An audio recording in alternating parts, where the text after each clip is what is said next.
From the lakes of Minnesota to the hills of Tennessee, across the plains. Thank you very much, everybody.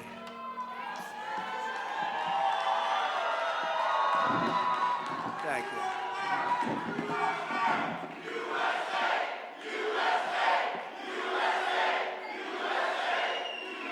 Such great spirit.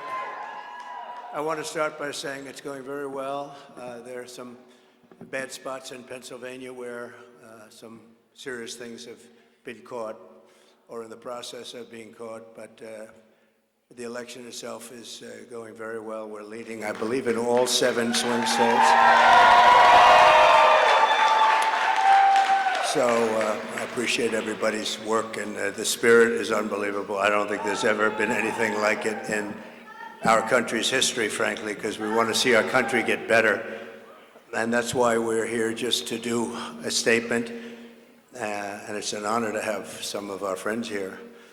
In less than 4 years, Kamala Harris has obliterated our borders, obliterated. We've never had a situation like this. Decimated the middle class, and runaway inflation has caused problems, the likes of which we never thought possible. Bloodshed, squalor to our cities is common, and they've unleashed a war and chaos all over the world. You take a look, everything's blowing up or getting ready to blow up. No respect for our country anymore, no respect for our leadership. No person has caused so much destruction and death at home and abroad should ever be allowed to be the President of the United States. You can't have that. Can't have that. So I'm running on a plan to save America. We're going to save America. We have no choice. It's the greatest there is. We love it, and we're going to save it. We have no choice. And it's going to be saving it from the incredible destruction that's been caused by crooked Joe Biden and Kamala. And she's responsible because he wasn't responsible, and she never said that. He didn't know too much about what was happening. Maybe that was exposed during the debate. And yet still, the way they took that away from him was not right. It wasn't right. Shouldn't have happened that way. They walked in, they said, we're taking it away. They stole the presidency of the United States. You can call it a coup, you can call it whatever, but they stole it. They went in like taking candy from a baby, and can't have that. And she's running on a campaign of demoralization and really a campaign of destruction. But really, perhaps more than anything else, it's a campaign of hate. It's a campaign of absolute hate. And, you know, I said yesterday that she's a vessel. She is a vessel. It's a very big, powerful party with smart people. I have to be smart. But it's vicious. They're vicious, and they're perhaps even trying to destroy our country. Because who would want open borders where millions of people can flow in from prisons and from gangs, the worst gang members anywhere in the world? Who would want this for our country? Who would want all of these transgender operations all over the place, like at will? Even if you're in detention, I want a transgender. These are things she stood for. Who wants to defund the police? She's wanted her whole career to defund the police. She only changed recently. She changed on 15 different items. Fracking.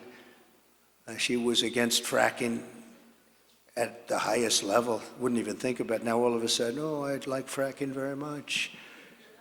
But they change after the election in about 2 minutes, and I think Pennsylvania understands that. After 2 assassination attempts in just over 3 months, her lies and her slanders are very shameful and really inexcusable. And I can say that if I were president and somebody was being threatened, openly threatened like they've threatened me, I would say, if you do that, even if this was an opponent who I disliked, if you do that, we will obliterate your entire country, and it would all stop. But they wouldn't make that statement. They won't make that statement. And essentially, that statement has been made by other presidents, even concerning their opponents, as you know. Today, we're going to talk about the real character of Kamala, and a person who has no remorse for the anguish she's inflicted upon families all across America. On the contrary, I have to tell you, Kamala intends to conflict and keep this misery going, and she's going to keep it going as long as she can, because that's the only way she can get elected. She's going out and only criticizing, talking about Hitler and Nazi, and because her record's horrible.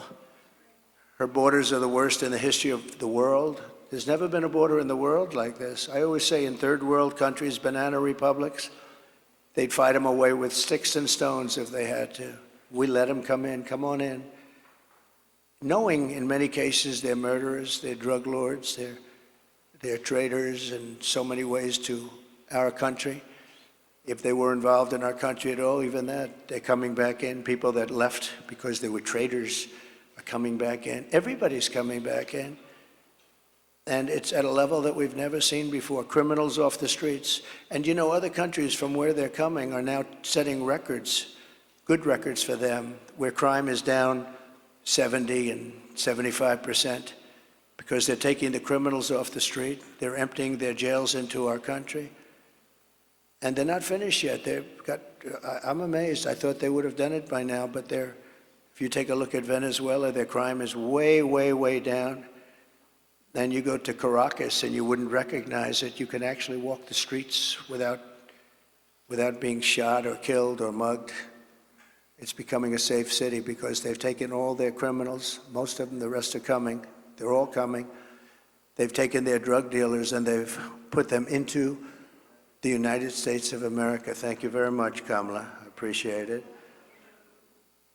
But she continues, and she will continue this misery, and her policies have caused such harm and such pain. And the three great people up here with me are going to just discuss that for a little while, about what's happened to them, how their lives have been shattered. I'd like to begin with the story of one mother whose life Kamala has utterly destroyed this life. And we're talking about thousands of people in very similar situations. Every day under Kamala, open border policies. And if you remember, Joe Biden appointed her as the border czar. She doesn't want to use that term, but let's say we'll just use a different term. She was responsible for the borders, totally responsible. She never made one call to Border Patrol. 2 weeks ago, the Border Patrol endorsed me with the most beautiful endorsement I think I've ever gotten.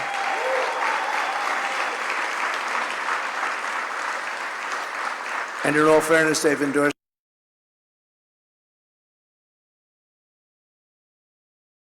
the best president we've ever had and the best president by far on the border. They said that, and this is not easy for them to say, they said that she was easily the worst person ever to work with them on the border, most incompetent, the least caring. Think of it, not one call in almost 4 years was made to Border Patrol, like, how are we doing? I used to call all the time. I'd say, how are we doing, fellas? How's it going? Is it going well? And they're great people. Men and women, Border Patrol, great people. They want to do their job. She didn't call them once. She released the two men who murdered this woman's very precious daughter. Everything you need to know about what happened and the character of Kamala Harris, you'll know from just watching this video. We had it done yesterday. It's very, very quick, very easy to do, but it was very heartbreaking. We showed it in a room full of people, and everybody was crying. Some pretty tough people were crying. Please take a look. Sunday night, I asked her to not stay up super late because of her coming to work with me in the morning to do her summer school. She said, okay. I told her good night and I love you. I went to bed, not realizing that that was going to be the last time I saw her. We're best friends. Yeah. We're going to shake it again. I woke up to notice she wasn't in her bed. I'm in my heart trying not to lose my mind because I don't know where she is. I finally remembered her phone had a location on, and her phone was pinging just 2 minutes down the road, right behind the skate park. I start driving to the direction the phone was being pinged at, and I see a couple cop cars with lights on. I see yellow tape, and immediately my heart drops and sinks to the bottom of my stomach. My daughter's hands and ankles were both bound. She was strangled to death, left with no pants. And I know in my heart, she fought incredibly hard. She was not going down without a fight. We begin with two men we're learning are charged with capital murder tonight, accused of killing a 12-year-old girl. Police say these men strangled her before dumping her into that creek. Both men were in the country illegally. Apprehended, then released by Border Patrol less than 3 weeks before Jocelyn's death. The men accused of killing Jocelyn Nungare are affiliated with the gang known for brutal violence. Kamala Harris was in charge of immigration and our borders. If we had better border policies and not open borders and not these catch and release policies, I truly believe this all could have been prevented. Under her being vice president of this country, my daughter's life was ripped away from her. She had her entire life ahead of her. Happy birthday, dear Jocelyn. My daughter is 6 feet in the ground based off of policies that she allowed to keep. Kamala Harris did have one job, and she not only failed, not me, she failed my daughter, she failed Jocelyn. You know, she was only 12. President Trump reached out, gave me his sincerest condolences as not a former president, but just as a father, someone who cares. I believe Donald Trump needs to be back in office. I can at least know that my next child will be safe in this country.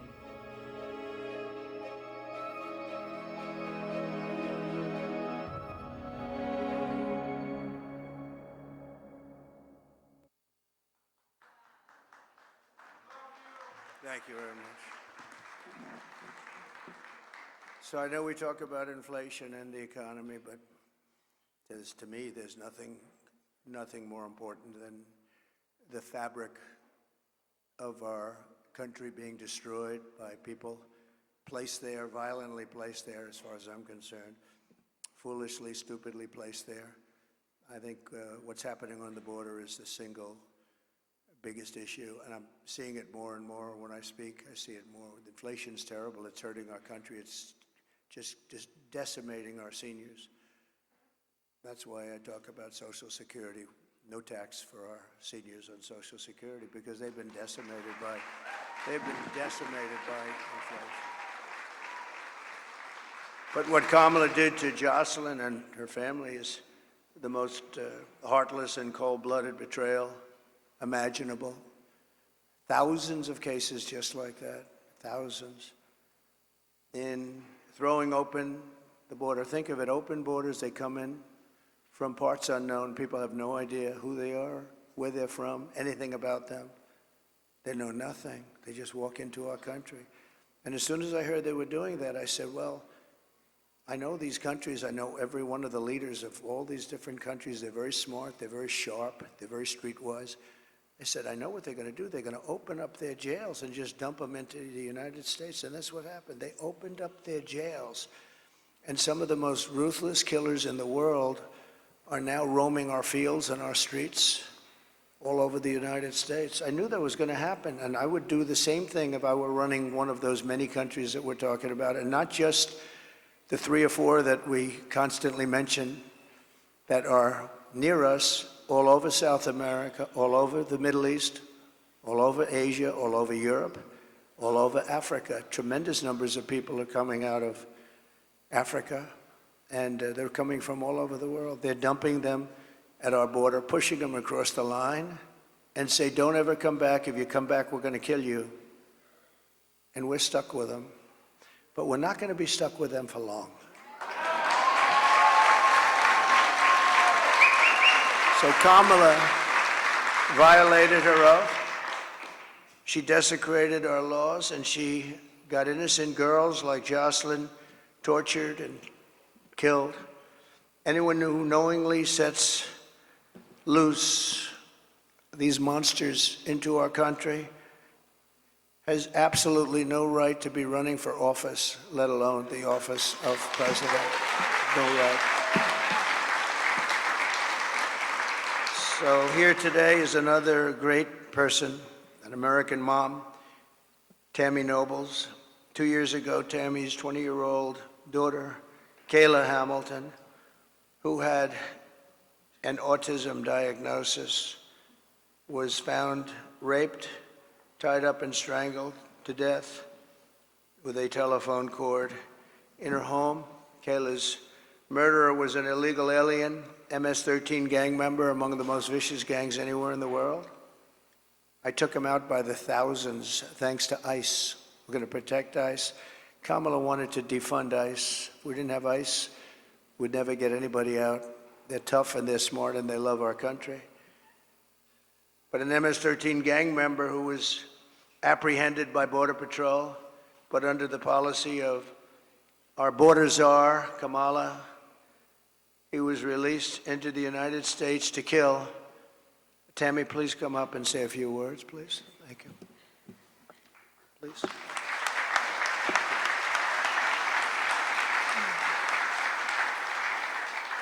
I just wanted to say that Homeland Security did not do their job.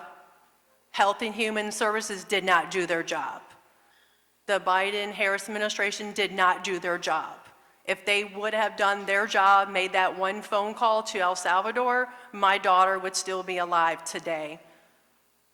Kayla was a very beautiful young lady inside and out.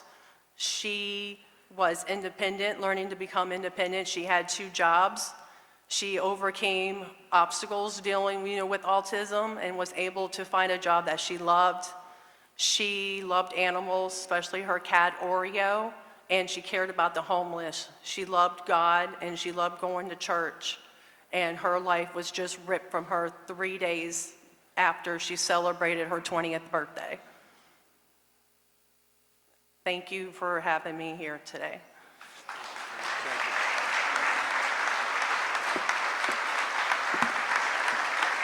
Thank you, Tammy.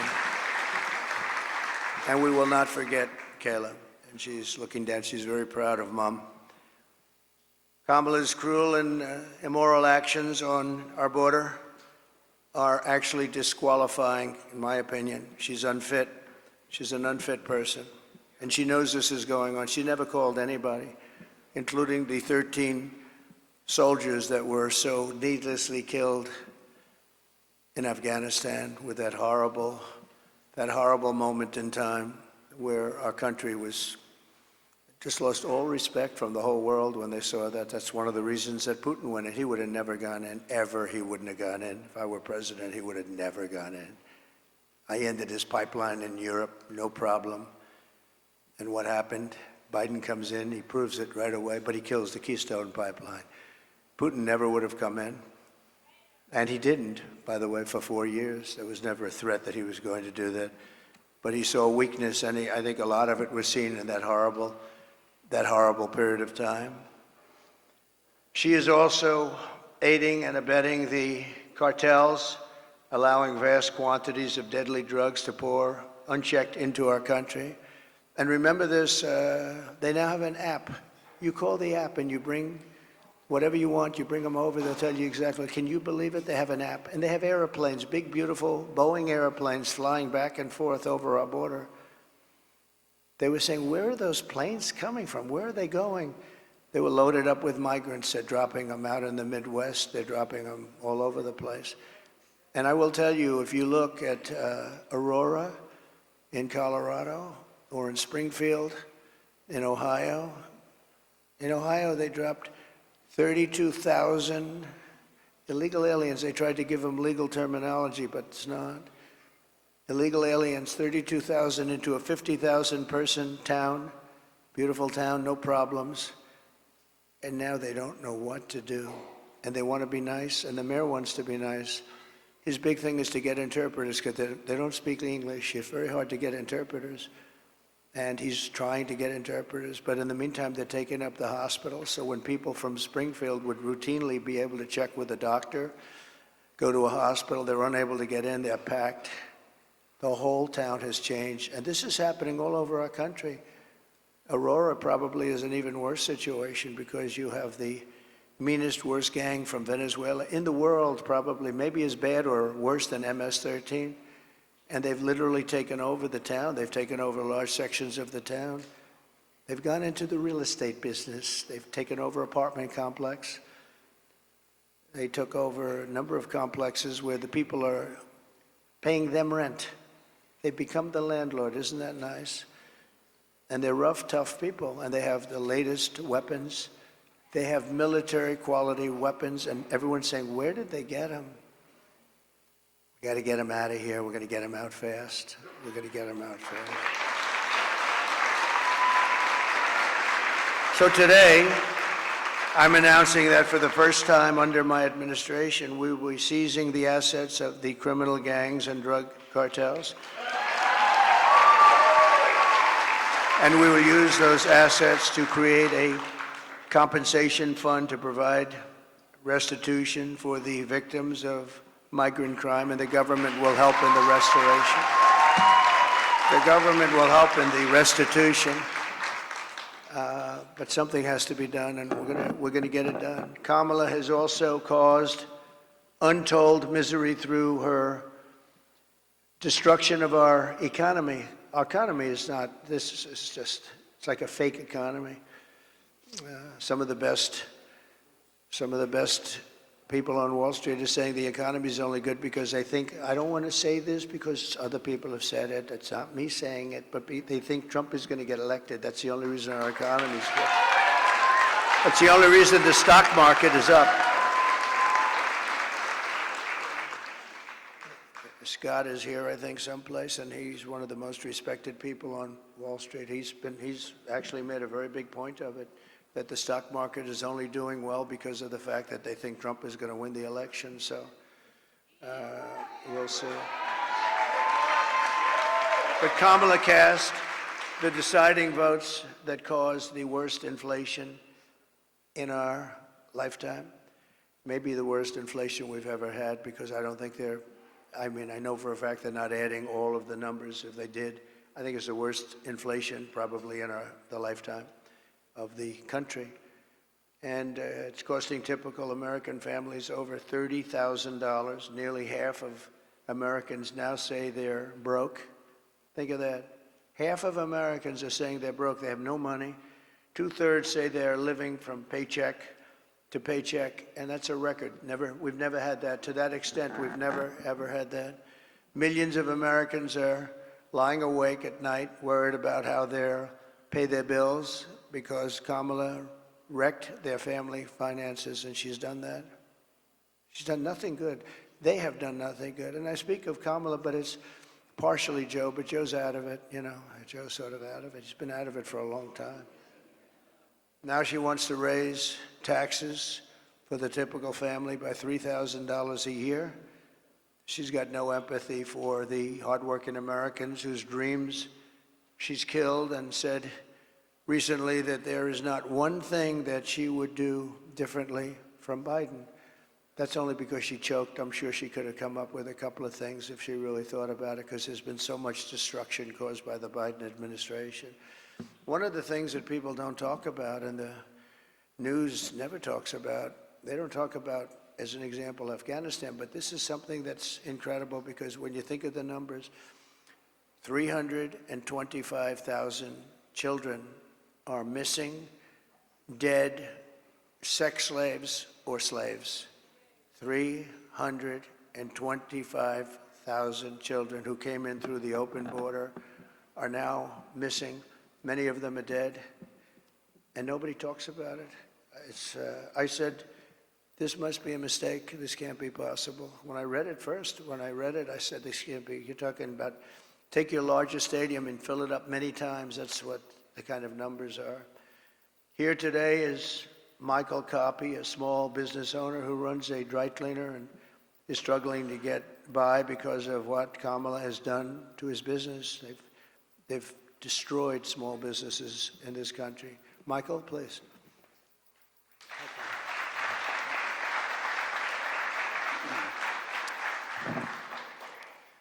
I just want to say thank you, Mr. President, for affording me the opportunity and the high honor of joining you here today and sharing my small business story with you folks and the American people. So it's a chain of eco-friendly dry cleaners throughout the Tri-County here in West Palm. And it seems not too long ago, just a few years, the customer and us, the small business owner, we were able to keep up with inflation. There were resources available to us for expansion, or if you had a bad month, you know, if there was something you needed to make up for, it seemed like the support was there. And now, just a few short years later, it seems like all of those resources have dried up. The support's no longer there. We had an expansion plan about 6 years ago that we had to pause because we have to wait for our customers now to catch up with the inflation, the supply chain issues still, because we as a small business, we can't double our price points, although the cost of doing business now is 2, 3, or 4 times what it was just a few years ago. So we've had to get creative. Our industry, probably 30% in the dry cleaning industry, never survived COVID. And just recently this summer, I was contacted, my wife and I, by another local dry cleaner here in West Palm. They were asking advice. So husband and wife been there for about 35 years. Their lease was up, and the landlord was doubling their rent, which would have meant that that's what they've been paying themselves for probably the better part of 20 years. So they had to make a decision. Do they hand the keys back, or do we get creative, work together, pool resources? And so what we did was we figured out the right price point for them, but we did their cleaning for them, at least until we figured it out.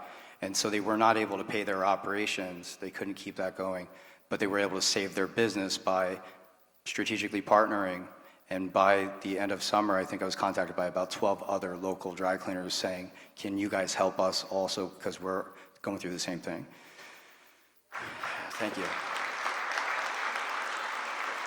And it seems now, so the delta between the reality of what inflation is right now and we have in front of us, the reality of that and the small business owners' capabilities, that delta is too great. So unless we affect change immediately, I fear that in the next few years, if we don't see that change, we might see another 30% of our industry and others no longer exist. So I just want to say thank you again, Mr. President, for allowing me to share my Go Green Dry Cleaner story, and thank you.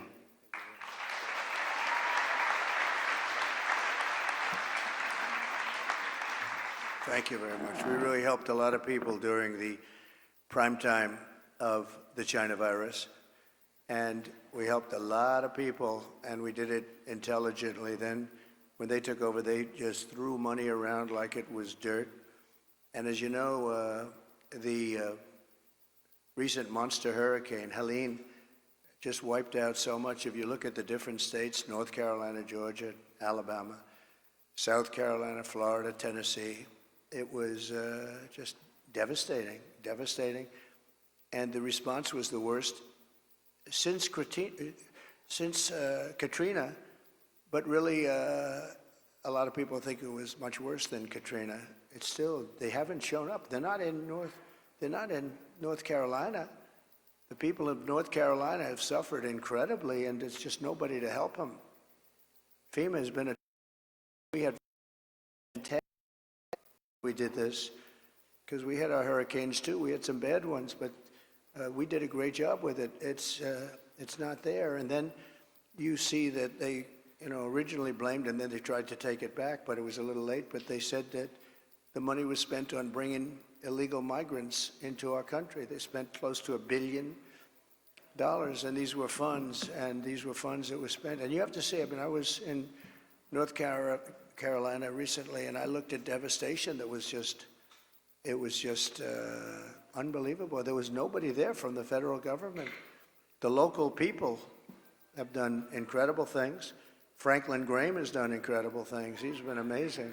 But there was nobody there. So we're pleased also to be joined by Christy Shamblin, a person I know and I've gotten to know over the last year or so, the mother-in-law of fallen Marine Corps Sergeant Nicole G. Nicole made the ultimate sacrifice during the disastrous withdrawal. Not that we were withdrawing. I was going to withdraw, but we were withdrawing with dignity and strength and power, and we were going to keep Bagram, the big air base, because of the fact that it was so close to where China makes their nuclear weapons. 1 hour away. We should have kept it, and we didn't do that. But the way they withdrew, they took the soldiers out first. No, you take the soldiers out last. I went 18 months without one soldier. I spoke to Abdul, the leader of the Taliban. We went 18 months without one soldier even being shot at, no soldier being killed for 18 months. And then we left, and you had this group of incompetent people take over. Guys like Milley should have been fired. They should have been fired. Anybody that was involved with that disaster should have been fired.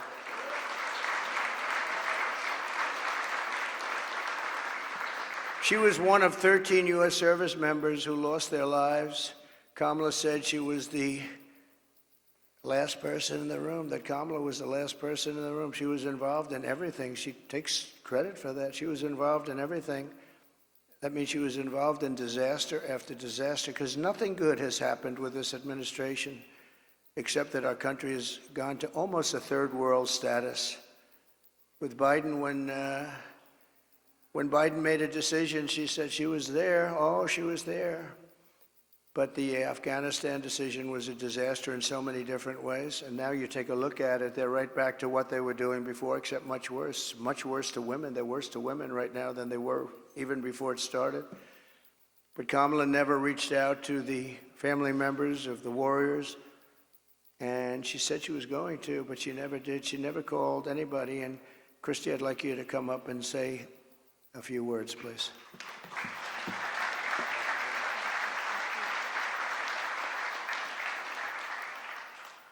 Hi, good afternoon, good morning. My name is Christy Shamblin, and my daughter-in-law was Sergeant Nicole Leanne G., and she was killed in the botched Afghanistan exit at Abbey Gate. She was the cornerstone of a very large family. And instead of planning family gatherings and holiday meals and Christmases and baby showers, our family and thousands of other families plan outings at funeral grave sites, and that is where we as a family celebrate my daughter-in-law at Arlington National Cemetery, because she is in the ground. Her story isn't unique to our family, she's just ours. There are thousands and thousands and thousands of wounded veterans who came home from that war, who need our help and who are ignored by our current administration. President Trump demonstrates peace through strength. I know what he told the Taliban when he was negotiating with them, because I've made it my business to know. And what he said to them when he was negotiating with the Taliban, he said, "I will kill you if you harm one hair on one head of an American."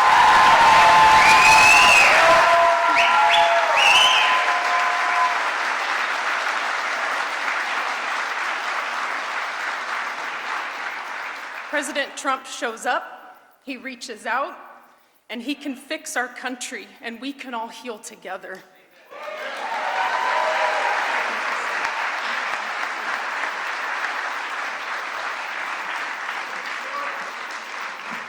Thank you very much. It's so sad. So many cases like this. Nobody should have died.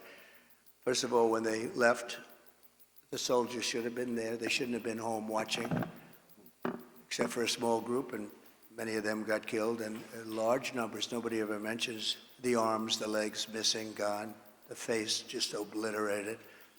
Nobody talks about them. I talk about them all the time. But I want to thank you, Christy, and we'll carry Nicole's memory in our hearts forever. The full consequences of Kamala's 4-year reign are almost too terrible to discuss or contemplate. We're coming to the end of a great campaign. I think we've had a great campaign.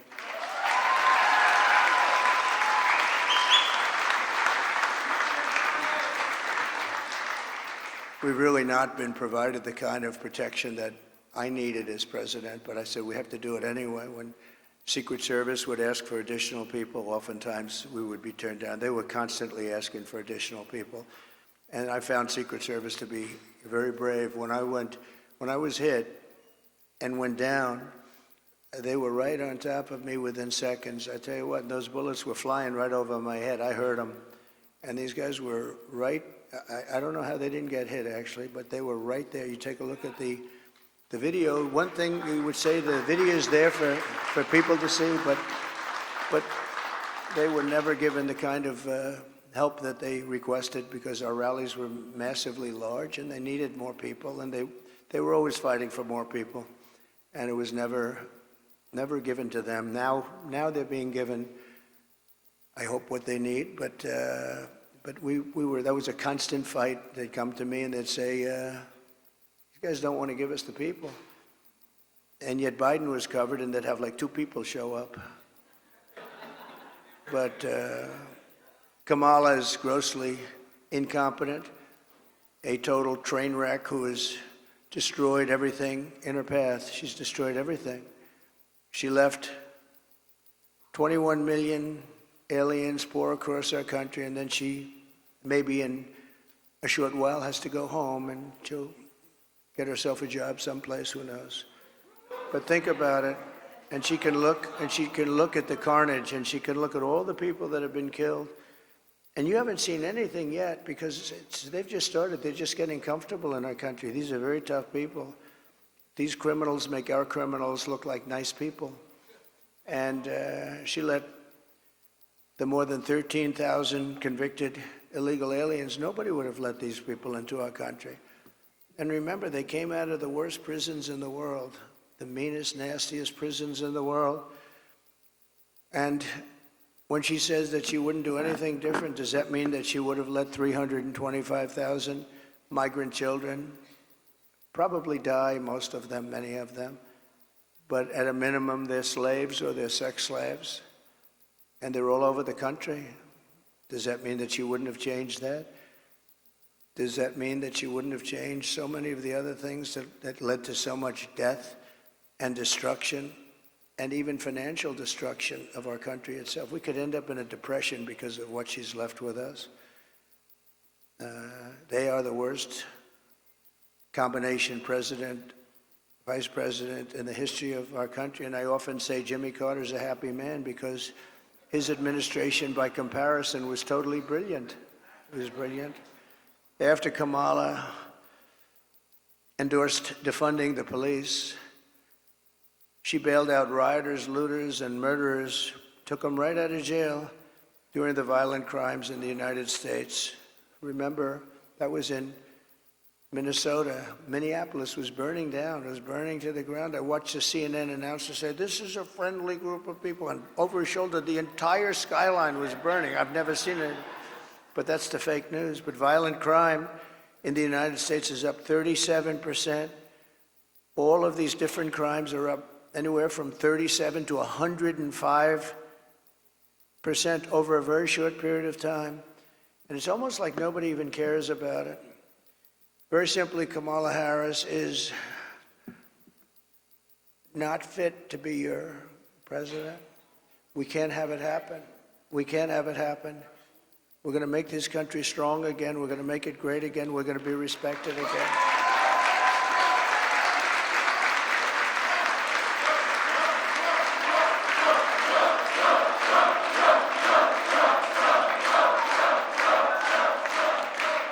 Her message has been a message of hate and division, and my message is about saving our economy, securing our border, bringing together the greatest and broadest coalition in American history. There's never been a coalition like this. Everybody's included.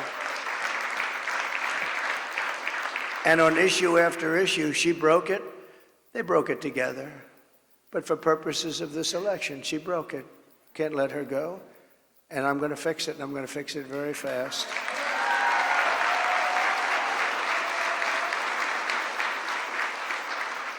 And on the illegal, thank you very much. Thank you very much. On the illegal immigrants that will be taken out of the country, as you know, we're going to be taking them out. And if they come back, we have laws that will be immediately enacted where they serve 10 years in prison. They won't come back. And if that's not long enough, we'll have to do something else. But we don't want them back. They're not going to come back. And as you know, we're asking for the death penalty for any migrant who comes into our country and kills an American citizen or a police or law enforcement person. Because we have to protect our police. Our police are under siege also at numbers that nobody thought were possible, the worst they've ever seen. It's very hard to recruit. And really for not just the danger, that's hard to recruit because they don't have the spirit anymore for our country because they're being led with people that are spiritless. They really are spiritless. They can't instill spirit. But so that's any citizen, they get killed, it's the death penalty, and that includes police or law enforcement officers.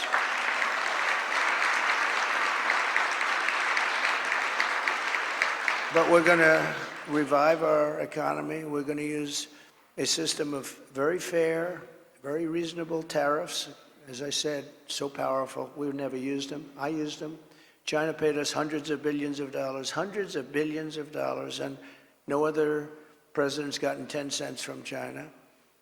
China had a free ride, but so did many other countries. European Union is taking advantage of us. They don't take our product, and yet we take their product all over the place. We take their farming product. We take their cars left and right? BMW, Mercedes-Benz, Volkswagen, millions and millions. They don't take our cars. I said to Angela Merkel at the time, Angela, how many Chevrolets do we have in Berlin? Why? I don't believe you have any. I said, you're right about that, Angela. Well, we're going to change it. But they don't take our product. We have a deficit with them of over $300 billion. Think of that. And people think of them as friendly, but they're very tough and very, very fair. I mean, look, they united in order to take advantage of the United States. That's why they united. That's why they formed their coalition. And that was done to take advantage of the United States. So we know how to take advantage of them. We're going to take it back. We're going to take it all back. Those countries, many of those companies will be coming back. They'll be coming back because when they're told that they're going to have to pay a 25% tariff or 50% or 100%, we saved our steel industry when I imposed large tariffs on China steel coming in. They were dumping steel here by millions and millions and millions of yards of steel like nobody's ever seen. Our steel businesses were going out of business. We can't lose our steel industry. If for no other reason, our own security. We need steel. If we go to war, we're not going to go to war. We're not going to have World War III. But if we ever go to war, you better hope that we have a steel industry, or those beautiful tanks and everything else that we need to make won't be made. The planes, the tanks, the whole thing.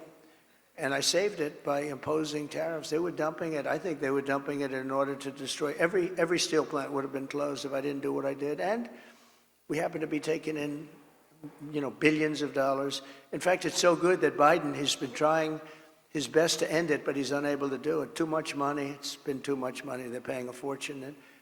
But I would have had it a lot different. And we'll get along with China. We'll get along with Russia. We'll get along with everybody. We had the fake Russia hoax, which took 2 years.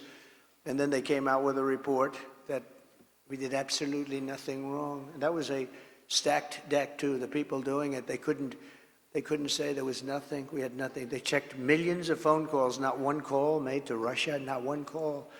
It was a terrible thing they did to the country and actually put us in a lot of danger, to be honest with you. I didn't have somewhat of a relationship with Russia and Putin and all. We had to have it. And by the way, getting along with President Xi and Putin and Kim Jong-un of North Korea. If you remember when I met with Obama, his wife was very nasty to me the other day. Oh, that was not nice. She was very nasty. She said nasty things. I was always very respectful of her, but she got up there, which shows you how nervous they are about what's happening. But she was nasty 2 days ago. She got up and said some bad things she shouldn't have said. They were wrong, too.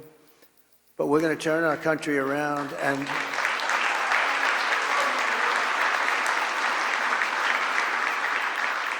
we're going to pay a lot of respect to the three representatives, because that's what they are. They're representatives of millions of people. I mean, the businesses, so many businesses are just dying right now. There are millions and millions of people. They're representative of, and our wounded and our hurt soldiers, we have to take care of them. They came back from Afghanistan. Boy, nobody talks about them. They just don't talk about them, but I talk about them, and we're going to take care of them. You know, we had the greatest success with the VA, the Veterans Administration. We had a 92% approval rating. We got it so they had choice because they were waiting 4 or 5, 6. They were waiting 4 or 5, 6 months, 7 months to see a doctor. And I came in and I got, with the help of some of the great Congress people that are here, we have some great ones. Thank you very much. Thank you. Thank you. We've got quite a few of them. And I didn't even tell them to be here. They want to be here because they know exactly. Oh, yes, very good. We have one of the greats. But they wanted to be here. A lot of people wanted. I didn't tell anybody to be here, actually. But they wanted to be. But we have to take care of our military. Think of this. Soldiers who are waiting 6 months to see a doctor. Can you imagine yourself? You don't feel good. You could be cured with a pill or with a shot or with something very minor, like a minor operation, and after 6 months you're now terminally ill. So I made it, and they've been trying to do this for 48 years. I made it, we call it choice, like school choice, which is also a very good thing, by the way. But we call it choice, where you have your choice. You go to a doctor. If you have to wait more than 1 day, you go outside, you get a doctor, you get yourself fixed up, and we pay the bill. And it's been unbelievable. I heard just the other day for the first time that Kamala and Biden are trying to destroy that. They're trying to make it so that you have to wait for 6 months again, back to where it was. We had a 92% approval rating, and now if they go back to that, you were going to have. I did another thing. You weren't able to get, because of civil service, you weren't able to get fire people. If somebody was a degenerate, if somebody was terrible, if they treated our heroes badly, we want them fired. We want them fired immediately. But we were unable to get them fired because they were protected by unions and by civil service. And I had it passed in Congress, which people have also been trying to get.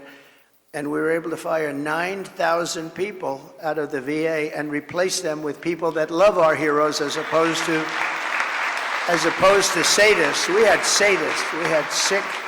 We had sick people. We had sadists in there that really harmed our great people, our great veterans, and we were able to get rid of them. We got them out, and we replaced them with people that can love and take care of these wonderful people that served us so well.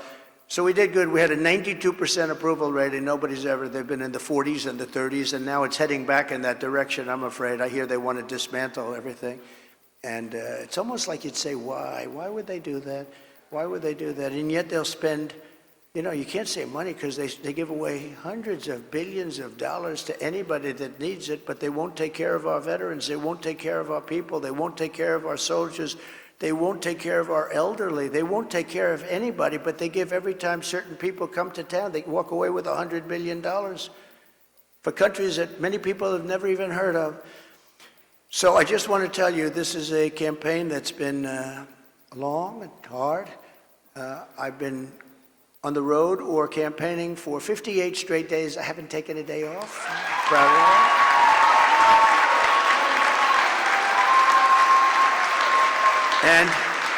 And I won't be taking one off. We have 7 days to go. You can be sure I won't be. and do many, many things every year. And I just want to end by, I've watched their commercials, and they're really fraudulent. They'll say, he doesn't want to frack. I've wanted to frack always. They'll say, everything exactly the opposite. Oh, I want to destroy Social Security. No, they're going to destroy. I'm the one that saved it. And for 4 years, we made it even better. I'm the one, and I didn't raise ages. I didn't do the things that they're going to do because they're allowing millions of these people to go onto Social Security, Medicare. They're going to destroy it. She's going to destroy the whole country because it's not sustainable by any country. But the ads and the statements that they make are exactly the opposite. They will say, oh, I'm going to raise taxes. He's going to raise taxes. Just the opposite. I'm going to lower taxes, and I have done that, but I'm going to lower taxes, and she's raising taxes by 30, 40, and 50%. But they'll have a commercial. And I just say this to you because I hope people understand. These people lie. They lie. They're very disingenuous, and we are going to finish up our campaign. And it's interesting because I haven't taken any time off for a long time. I tell you who can tell you about that, all the people that follow us, including the people in the campaign, but including Secret Service, who has been working very, very hard. I will tell you, they've really been working very hard. And yet a couple of days ago, she took off, and then she took off again and again and again. I say, how many times? You know, you're running for president of the United States. You had, like, at that time, about 20 days left. How the hell do you take off, right? You got to work. You got to work. So she says her teleprompter broke. Yeah, well, she better hope it doesn't. You know, they break. And if you don't know how to do it without a teleprompter, you got a problem. And she doesn't know how to do it without a teleprompter. So I just wish they'd stop lying because the lies are vicious, and probably some people believe them. But the good news is 7 states, Republicans never lead in the early voting because for whatever reason, it's habit or it's a certain security they feel in going to the booth. They believe in principle. But we never lead in. I don't know if we've ever led in early. Every single state we're leading in. Every single state. At an early. And we don't need all of them, but and some states are in play that nobody thought would ever be in play, but I think people are seeing, because, again, we're the party of common sense. We're the party of common sense, and we want to have strong borders. We want to have great elections. We want to have fairness. We don't do things like, we're not going to have men playing in women's sports. I mean, that's okay.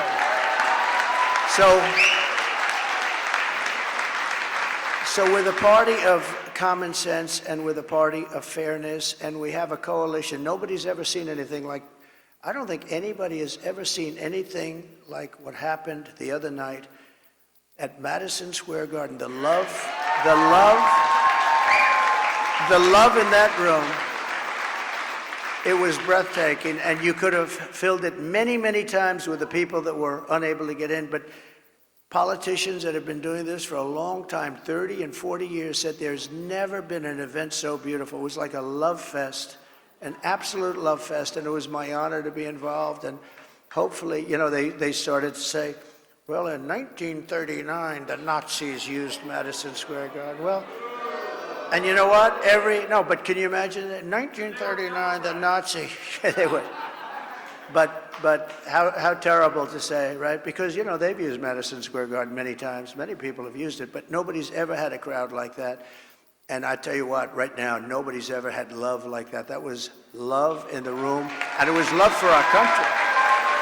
It was really love for our country. So we're going to fight like hell for the next 7 days, and then hopefully...